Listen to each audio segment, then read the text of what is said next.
mention in order to gain or to reach the status of true servanthood of Allah subhanahu wa ta'ala, to become the true servant of Allah subhanahu wa ta'ala. So first we need to be those individuals who realize and comprehend that whatever we have, it all belongs to Allah subhanahu wa ta'ala. Secondly, to put our affairs, tadbir nafs, fi mudabbiri. So put the affairs and ourselves in the management of Allah subhanahu wa ta'ala.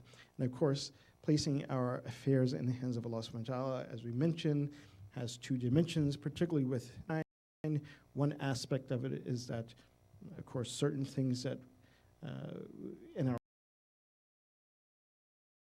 ourselves. So our blood will flow out of more circumstances.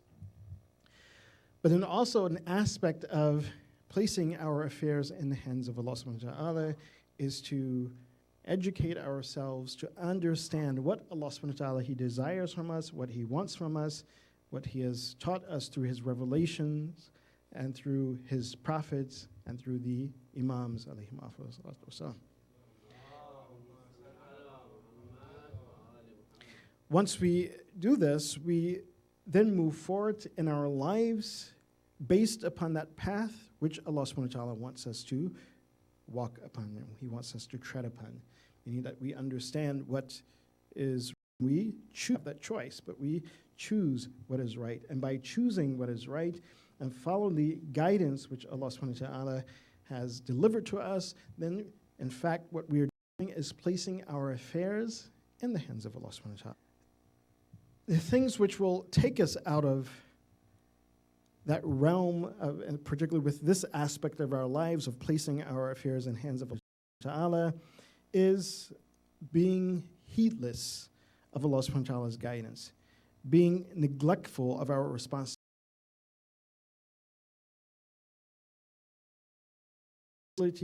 to learn, to educate ourselves about what Allah subhanahu wa ta'ala has revealed to His Prophet and about those things which come to us from the rightly guided Imams.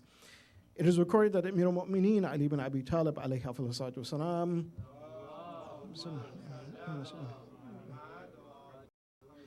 he stated that whosoever does not make great effort, man lam yudhib nafsa fi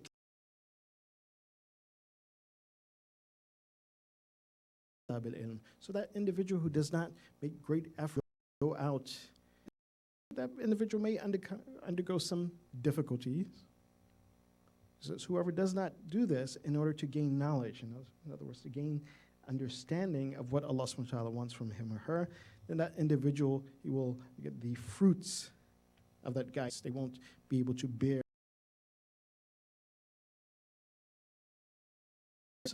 from, again, our affairs in the hands of Allah subhanahu wa ta'ala is neglecting our responsibility to understand and to know what Allah subhanahu wa ta'ala wants from us.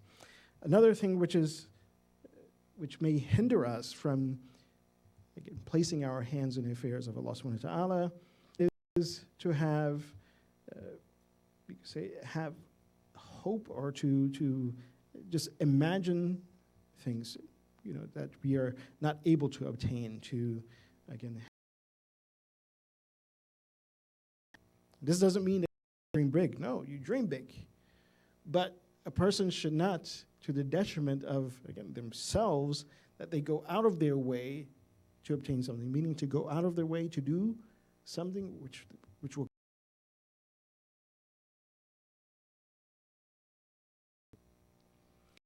to become fooled by, again, false ideas.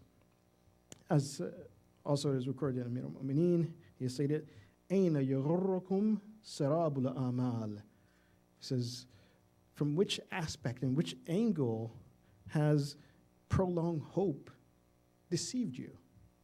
Sometimes we can fall into this state where we are hoping and we're wanting something, and the more we are going after it, the further it goes from us. And sometimes people get lost in those things, running after something or chasing things which, and doesn't seem to be obtainable. And they waste time and waste time. And even to the point that, God forbid, sometimes people go outside the parameters of what Allah subhanahu wa ta'ala wants from him. They try to obtain it, and they still do not achieve that thing. They still do not obtain it. So one of the things that we should not have is, again, false hopes. Dream big. Try to obtain what your ideas, your goals. But as Allah subhanahu wa ta'ala says, He says, فَإِذَا عَزَمْتَ فَتَوَكَّلْ عَلَى اللَّهِ. So, forth and rely upon Allah. And if it is meant, it will come. Also, one of the things that the scholars of Akhlaq and Irfan, they state that which will take you out of placing your affairs in the hands of Allah subhanahu wa ta'ala is to have a worldview or have a view about or perspective on things into you obtaining what you want to obtain, your achievements. So as we mentioned before, that this idea, this concept of placing your hands in the affairs of Allah subhanahu wa ta'ala is directly connected to the idea of Tawheed or Rububiyyah, that the oneness, the unity of Rububiyyah, who cultivates, he is the one who manages the affairs of everything in this world, even the affairs of mankind. So if we put our hope in something other than Allah subhanahu wa ta'ala, meaning, okay, I want to achieve this thing, and I will achieve it. Why? Because I have this charm or this amulet with me. It is because of this amulet, this charm, that I will have good luck and I'm successful in this thing. No, you don't.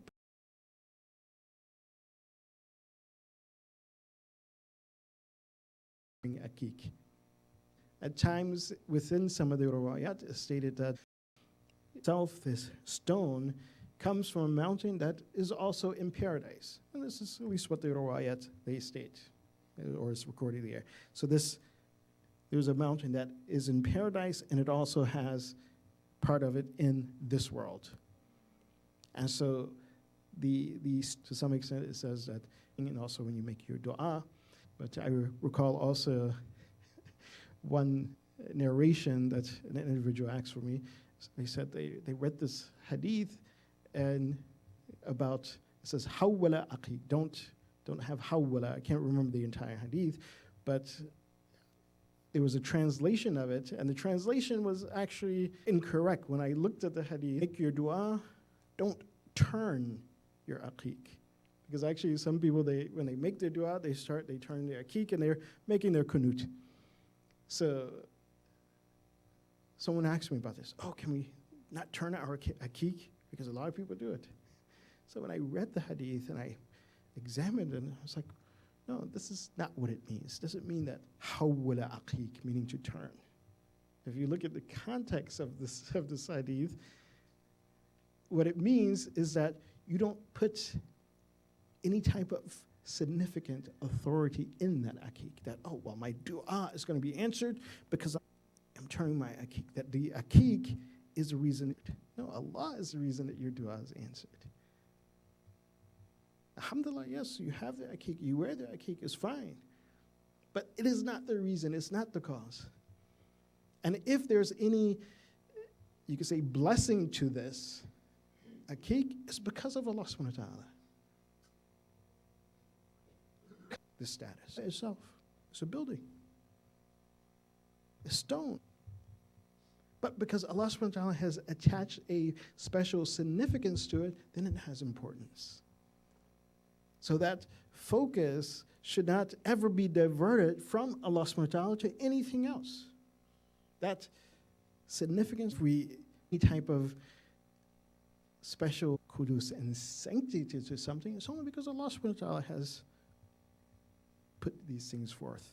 He is, as he says in the Quran, that you remember the sha'a'ir, the sha'a'ir, the signs, those things which Allah subhanahu wa ta'ala, He is recognition of Him, which, for example, the Kaaba, or the akik stone, or other things, other symbolic things.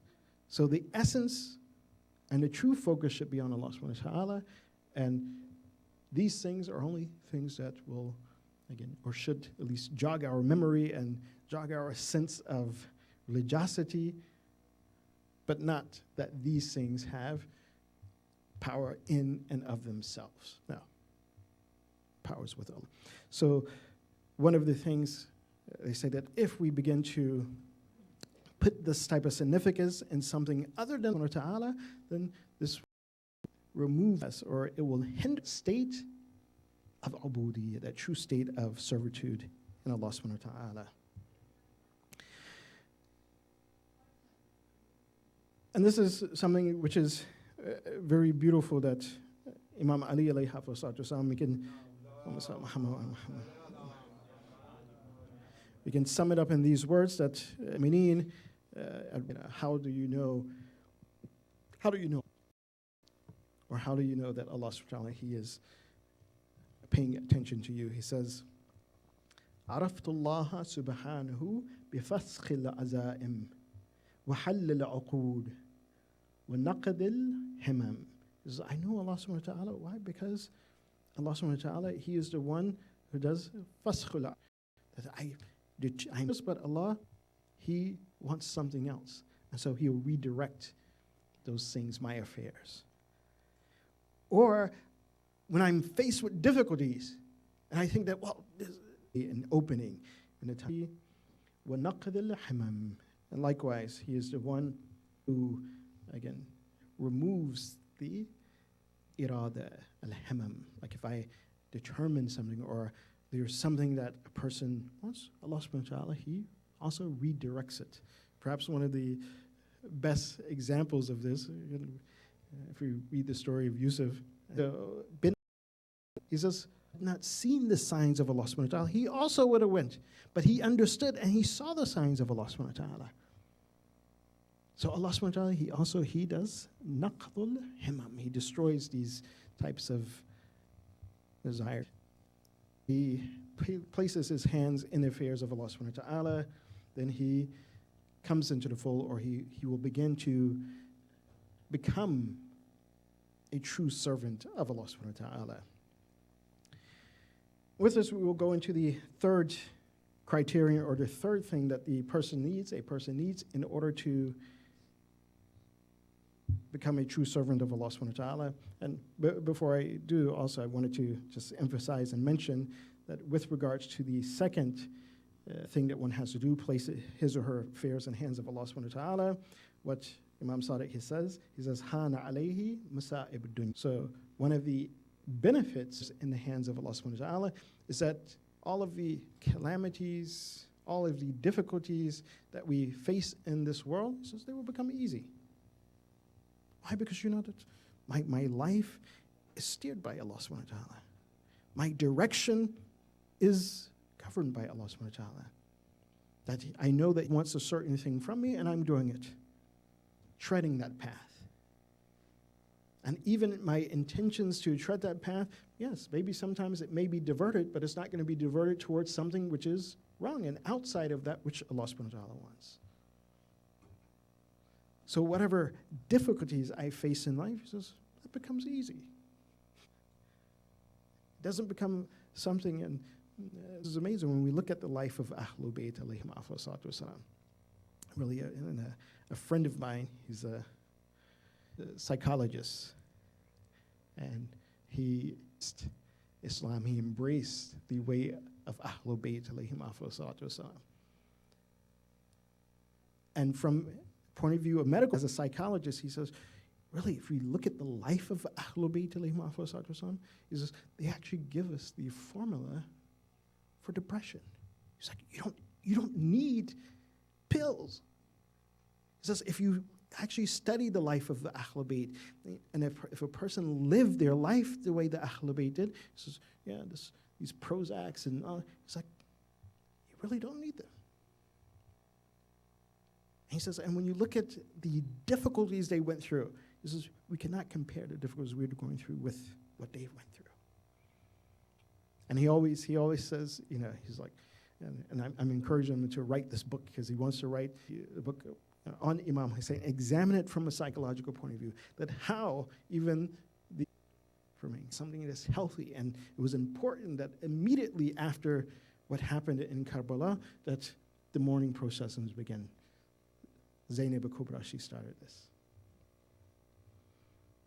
So when you face difficulties in life, if you're treading this path, if you put your hands in your life in the hands of Allah subhanahu wa ta'ala, any difficulty you have, it says, Hana alayhi. Hana alayhi masa'ib dunya, sister. It becomes easy. I said, okay, this difficulty, that difficulty. Okay. I know that Allah is steering my life. He has something, maybe there was something I wanted to achieve. Allah, He redirected me. Okay, I didn't get this, but there's something better. And Allah knows best. And so therefore He has redirected me. So the third thing that a servant must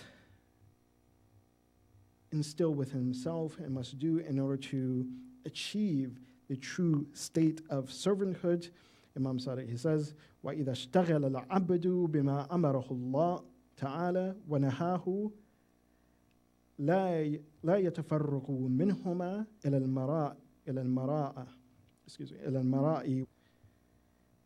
So he says that the next thing is that individual must engage in that which Allah subhanahu wa ta'ala wants from him, engage in fulfilling the commands of Allah subhanahu wa ta'ala and abstaining from those things which Allah subhanahu wa ta'ala has forbidden him to engage in.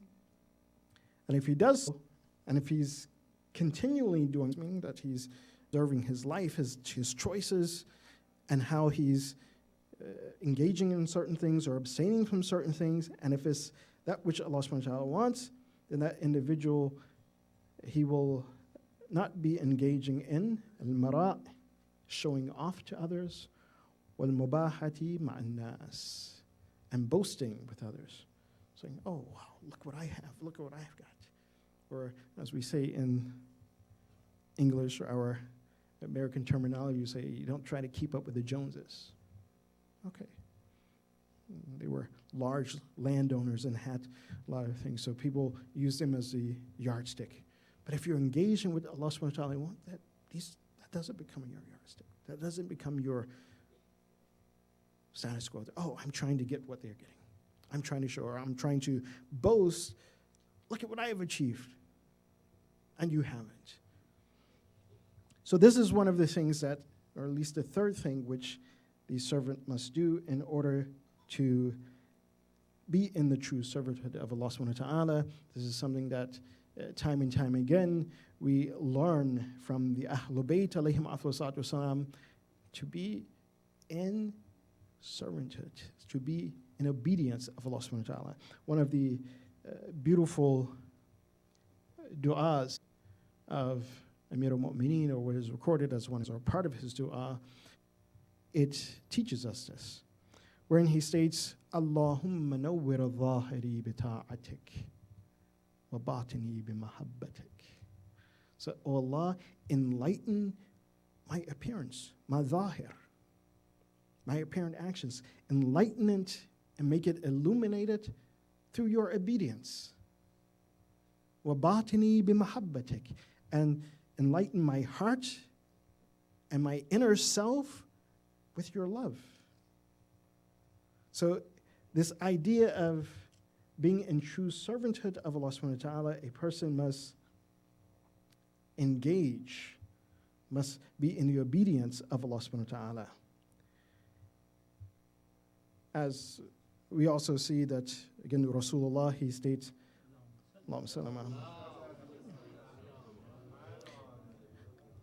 and this is a very interesting statement by Rasulullah. He says, "I'mal bifara'idillah takun atqan," and how to become pious.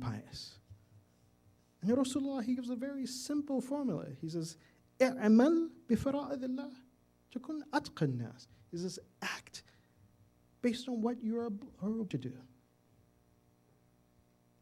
Abstain from those things which are, observe those things which are obligatory. Abstain from those things which are haram, which are forbidden. And you will be the most pious individual.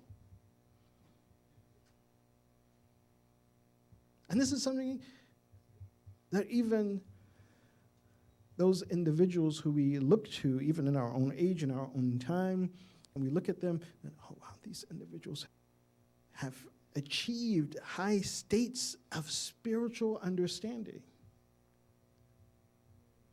For example, Imam Khomeini or Ayatollah Bahjat. People look at them, oh man, these guys were urafa. They were urafa. And just to show you how important it is to act upon what Allah subhanahu wa ta'ala has commanded from us, I'll give you two stories, and they're very similar. They happen at different times.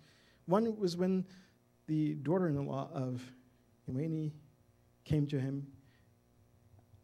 She says, what should I read in order to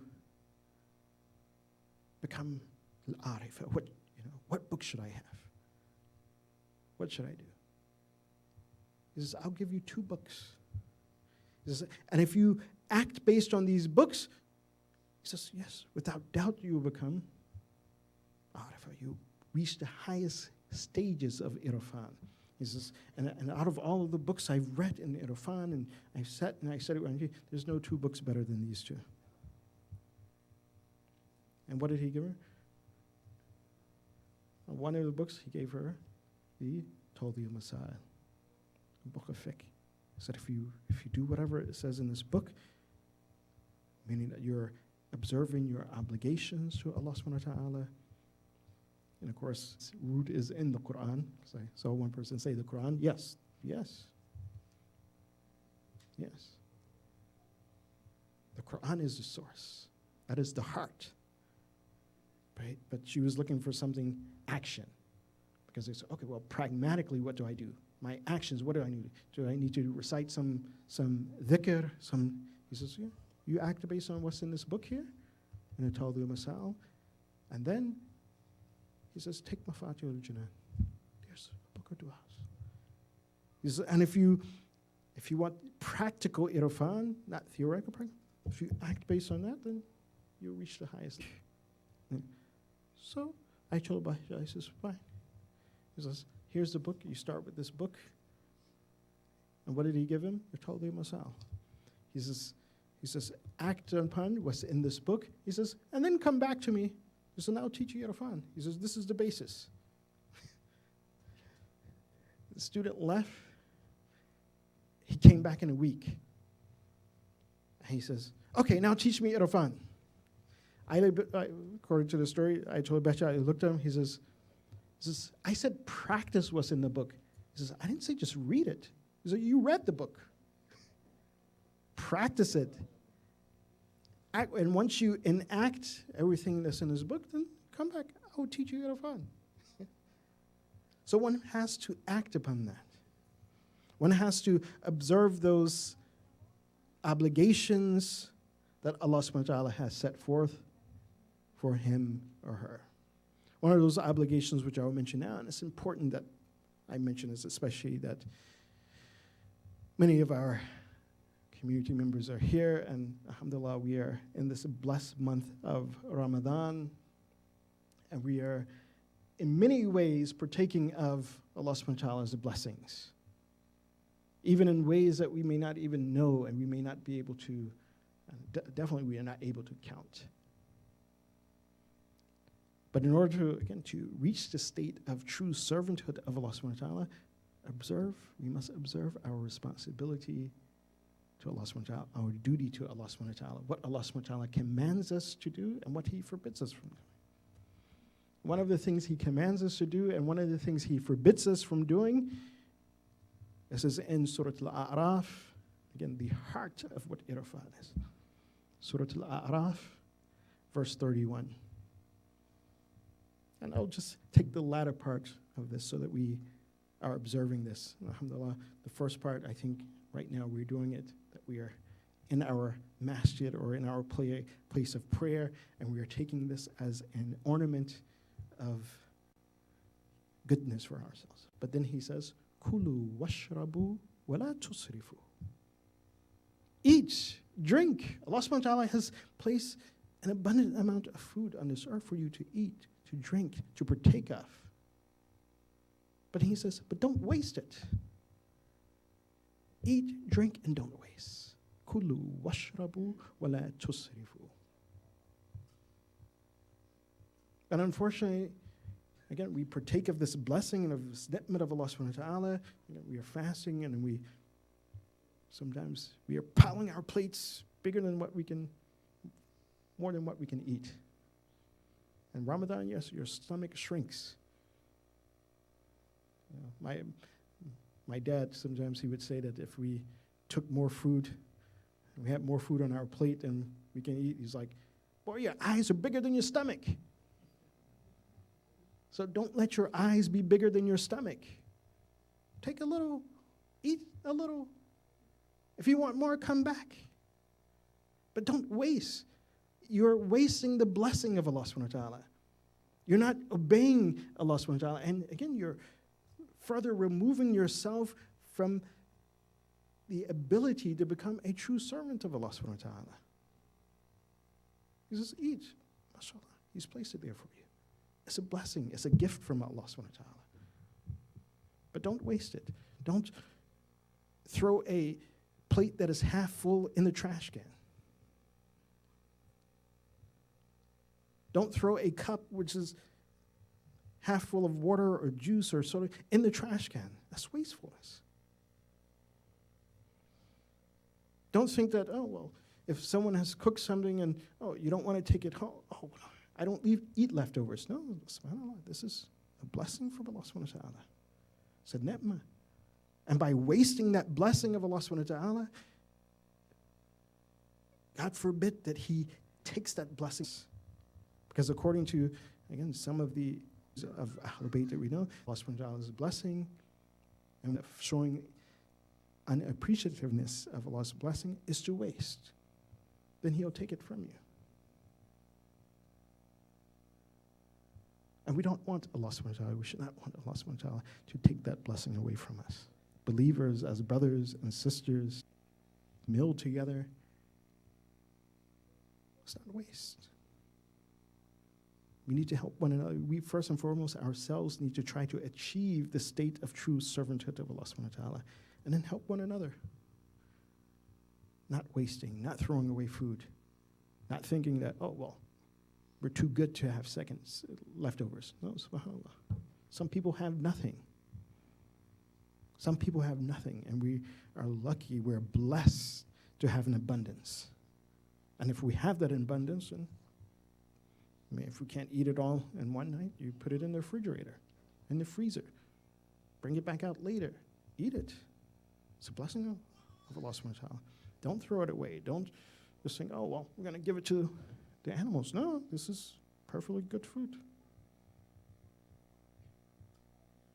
So, kullu washrabu wa la tusrifu. Inshallah, hopefully tonight we won't have any of that waste. Everybody just take a little, come back for seconds. And also when one takes his or her share of the food, think about the next person after you. Don't wipe out all of the rice or the noodles and then the next person has nothing. Take a little, eat a little. Share. This is what this blessed month is about, and also it will help us to achieve this true state of ubudiyya, of servitude of Allah subhanahu wa ta'ala. Salawat.